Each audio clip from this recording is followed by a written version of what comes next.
We have Apostle Thomas Kusi-Appiah, relationship counselor and pastor in the studio. Let's talk about whether or not men of God can become opportunists. Thank you very much for joining us, sir. Thank you. It's good to have you, and we thank God for your life. And thank you for having me too. Absolutely. So is this a big one? Whether or not men of God can be opportunists? It's obvious, isn't it? Yeah, so let me say a very good morning to cherished viewers of TV Africa. Right. And let me also add that if you check the foundation of marriage, then I can boldly and confidently tell you that there are many men of God who are more than opportunists, especially when it comes to marriage. Oh, okay, marriage. Yeah, when it comes to marriage. So let's focus on marriage. Yes. Okay. Yeah, because see, the foundation of marriage, if you check the architect, that architect is God, he designed the marriage. And if you look at the conditions that he placed, so when he was taking the woman out of them, I said, it's not good for the man to be alone. The word alone is all in one, which the man was two in one. I will make him a helper. So the driving force, what is bringing the woman to the man's life is that she's come to help. Now, God used a very profound statement, the comparable. That word comparable, the woman is a helper, so as much as the man too is a helper. So which means, whilst you are coming in to help, my focus should also be to help you. But unfortunately, when we check our messages over the years, we have made marriage in such a way that the help must only come from the women. So you hear me making statement like, oh yeah, me boy for. But they forget that they themselves must also be helping. In any case, if we check the state of God made to them, I said, cultivate. See, to work to cultivate me to bring out the best, which whatever God brings to you as a man, you have to bring out the best. So your focus should be what you can do to help the woman. But that has been destroyed. So when you check process, for instance, that's why, see, I remember I was at the studios of another station, they were asking, why is that most men of God marry musicians? Are you getting it? Most men of God, if you check it, they end up marrying musicians. That was when they stated, look, because most of them are opportunists. They are focusing on what they can get from the women. And that's why if you check over there, most of these big musicians who are married to men of God, now their marriages are no more. Because now they've gotten what they want from the women. So the best they can do is to just dispose them off. But of course, marriage as much as, yes, there's an architect and it says there's a principle. It's become one that is of interest because clearly, I'm sure the woman is also marrying me because of what she has also seen. So should it not be, we are doing too much, we are going up against the men of God too much, because you also saw something in me and that's why you're coming. You see, I wouldn't say we are going much against the men of God, but the truth is, I tell you, you can't give what you don't have. Okay. And you can't teach what you don't know. Because our mindset has been settled the fact that women are supposed to help. And we have the pulpit to preach, we have the pulpit to teach. So what we know is what we are teaching. So what it means that if men of God are opportunities, then eventually we are also breeding congregation. Yes, men. That's an average man will end up just insulting the wife. Then I would how are we helping me? You are no. There is some even go to the extent that they make the women feel you're useless in my life. Are you getting it? But you see, I always tell people that marriage was built on the foundation of leadership. And the basic principle of leadership is to serve. So if you don't get to that level where your mind is to serve, is to help someone, then you've defeated the whole purpose of marriage. Like I said, that word a helper is an office which we must all occupy. So like I said, the woman is supposed to also help. But the point is, how or where and when should we expect the help? How are you supposed to contribute? So I tell men, do you know that fundamentally, if you pick an average man, especially even a pastor, and you ask him, apart from money and sex, what again are you, or what value are you adding to a wife? It will become another issue. An average man on the street, apart from money and sex, has nothing again to offer. But must there not be some form of repositioning from the woman to accept a kind of help? Because if you are coming in and yours is, you are just providing that, and all efforts to make you better, we cannot do so, then what's next? It's just like when you check football, I say, I made a statement that marriage is built on foundation of leadership. Right. Do you know why when Ghana Blossom messed up in AFCON, no player was sacked, but the coach was sacked? Why? The bus stops with you. You have the mandate to choose players. So you have the money to select the right players to work. So if you hear anyone complaining that I'm trying to help my wife, she's not positioning herself to herself, then you are revealing your own identity. You don't even have the mandate to be the man in the marriage. Because like I said, the leadership position present to in a way that it's just like going to hire or recruit an HR or a PRO for TV Africa. Right. Then you end up recruiting a deaf and dumb person. Okay. You go around complaining about but Pastor, I think that comparison would be too harsh. HR is business. Hire, fire. You get married. The point I'm making is, you have the mandate to choose a PRO for this institution. You are the HR. Okay. Then you end up recruiting someone who is deaf and dumb. Okay. It means that you didn't even know your own job description, what you're expecting from the person. Okay. Because deaf and dumb cannot be a PRO for any institution. Absolutely. So then you have the mandate to not complain about that deaf and dumb who recruited him. That's marriage. Okay. You have the mandate to choose someone as a wife. Okay. So you must now have the knowledge to know what are the things I need from this woman. Okay. What are the things the wood. So I was just like me coming to TV Africa here. Great. The first thing I need to do is to identify myself and know what I can do. Okay. So if I'm here to help here, I cannot just come and sit beside you if I'm not a presenter. Go. So if I discover that I am a cameraman, then when I come here, I will look for a cameraman to go close because he will need my assistance. Absolutely. So it means we are failing because of us to even identify who we are. That will not enable you to even know the kind of woman to choose. Okay. We don't even have any idea about. If you meet an average man, he doesn't even know himself. Okay. I get to my point. Right. So fundamentally, we are now going in for the woman to not change us. Okay. We've changed the whole standards as God built it. Okay. We are to cultivate. Okay. The woman coming is my duty as a man to bring out the best in her. Okay. That's the first duty of a man. Okay. That's the command God gave you. So the moment it becomes that selfish attitude, okay, I'm waiting for the woman. But there are some men who even literally depends on their wives in everything, from financial to everything. That's the level we are now. There are some men who can't even get to who have gotten to the point that they are now they share the domestic bills and other things. They sit down with their wife and tell you, okay, I will pay the street school fees, you to do this. And when I hear them, I'm like, wow. Maybe also because of the narrative that the women are going about propagating. We can do all things. We can. We are all the same now. And so, if you are the same, then you have to share the bills. So the moment Samaria, your producer, tells you, well, I'm even better than you as a presenter, you now call her that during your show. Right. During your show, right. Please come in. Let's welcome Samaria to come and present. Absolutely. Then you are intended with rendering your own resignation. You know why? Why? Because at this moment, right. As someone said, as the chairman, he said, what? You know, you are the one that you have been tasked to present. Right. So even if you want Samaria to do it, it's not during the show. Okay. Maybe perhaps after your show, you can tell, okay, the next time I'm not coming. But during your show, so as long as you are in the marriage, where you decided to now get this woman and say, look, I choose you as my wife. Are you listening? See, I tell people, marriage is not for boys. Marriage is for matured men. Right. And maturity don't stem from the fact that you are 10, 20, 30 years.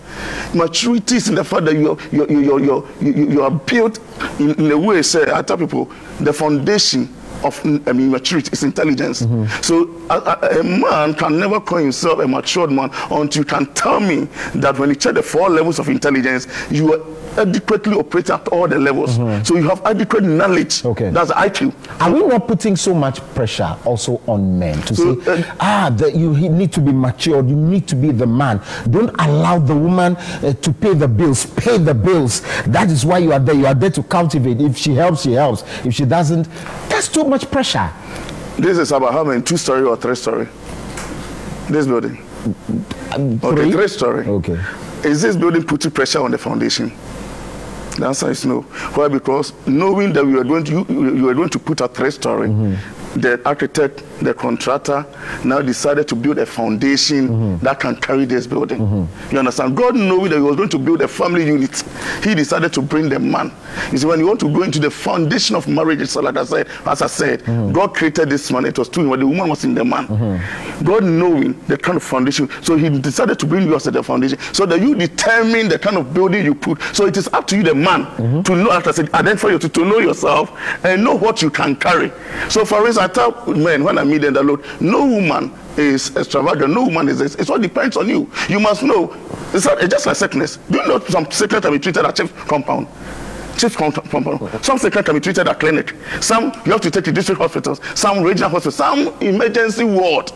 Why? Because you know, as identify yourself. That's why you go to certain hospitals and they tell you, please transfer this person because we don't have what it takes to take care for this person. So as a man, it's up to you to determine, am I built up enough to carry the woman who is coming into my life, the children I'm going to have, for you are the foundation. So when you don't now choose the right people and it becomes a burden on you, don't blame anybody. That's why you choose a wife. You choose the number of children you want to have. Are you getting it? So we must understand that marriage like us is built on a foundation of leadership. The reason why we are suffering now is that an average man on the street has no idea about his role as a man. And the truth is, like as I was talking about intelligence, you see the whole concept, like I said, you can only tell yourself you are matured when you know that you have adequate knowledge about what you want to do. So when it comes to marriage, how deep is your IQ, intelligent quotient?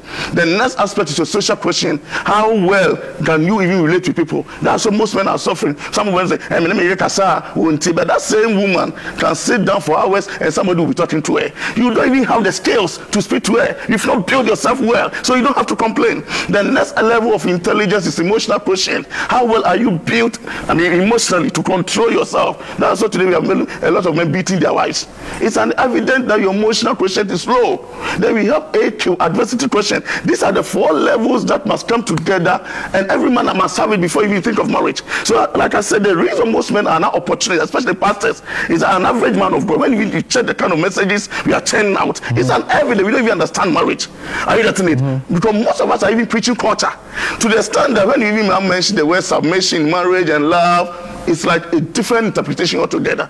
But I tell people, we can only kill this selfishness, we can only kill this opportunist attitude when we go back to the Bible. Let's check the manual of marriage. I tell people, I bought this phone brand new, and in the book there was a manual. You know, when you pick a manual, every manual has just 3 parts. Right. Description of the product, uses of the product, and how you can damage the product. The Bible, as we see it, is not a religious book. It's just a manual. The entire Bible is divided into 3 parts. God describing his product. In the beginning, God created heaven and earth. He created human being. The next aspect telling us how we can be blessed. His creation can be blessed. And finally, how we can destroy our lives. So anytime we are having an issue just like this, we must go back to the foundation. And that is how the conversation must now move on. So the question, what is the foundation? Are you getting it? I see. The foundation is that the woman realizes that, okay, I'm in love with the pastor. And the pastor clearly has one job, is to man a church on behalf of God, be the shepherd for the sheep. The question is, you, the woman, also need to go through these 4 levels to understand that before I come in, I must not at any point position myself to be used by the man of God. Because when I also come in, I'm also coming in with some interest, or if you like, what I want to do. So if I come in and it's not there, I would not even allow the marriage to go on. So is it not also about the woman knowing what exactly she also wants? You see, that's a very brilliant question. Women always know what they want. Are you sure? I'm telling the truth. Women, look, I tell men, an average woman, in fact your peer, any woman who's even at your level, when you check the difference between men and women, are you getting it? That's why when you give birth to 2 children right now, maybe you have 2 kids who were born on the same day, a girl and a boy. The woman is so deep. That's why you meet a lady right now, she can even tell you that the dress she will wear on her wedding day. Men, until maybe a week to a time, before we can even start planning. Women are deep thinkers. They know what they want. The problem is that women become frustrated in marriage. Just like me coming here to come and help, let's say, a cameraman. Or let's say I'm a mason. So I'm coming to help a mason here. And the mason knows nothing about the job. Meanwhile, the job is armed to assist, and the person is not doing it. You understand? You become frustrated. And culture has now also made in such a way that the woman that takes the role, the leading role, you are taking the job of the man. You are suppressing the man. You are not respecting the man. But here is a case that you need to take the initiative, and you are not doing it. So most women today are frustrated in their marriage because they are so built up to come and support you, and yet you have not even idea where you are going. So, Apostle, there's no day that I should marry a woman that is smarter than me. That's it. So it comes back to leadership. So for instance, you see, I said that, so before you go to marriage, like I said, you must identify yourself. So for instance, I looked at myself that, okay, what are my strengths and what are my weaknesses? Marriage for complement, as I said, I'm there to support my wife. I'm not there to expose her weakness. So it's the same way the woman is supposed to come and support me. So if I discover any strength of my wife, the same leadership, it takes only a leader to be able to sit down and say, look, I know what you can do. So I'll feel free, do it. Most men, because we don't understand leadership, we think leadership is about imposing our opinion. So an average man on the street will not even permit the wife to do anything because he wants to prove that I am the man. That's why we are suffering. So yes, brilliant person. A man, and a brilliant man for that matter, can sit there and say, look, knowing that my wife can speak well, she's so eloquent, we are going for some business deal. I just need to sit down with her and say, look, this is my target. This is what I want to get at the end of this. When you get there, I know how you have the negotiation skills. So please speak. A man can sit there and say, look, my wife is my personal assistant, or I want her to lead the discussion. And you feel comfortable. You are not in any way feeling that maybe the woman is taking your position. So how about that's work? Okay, let's come to the house.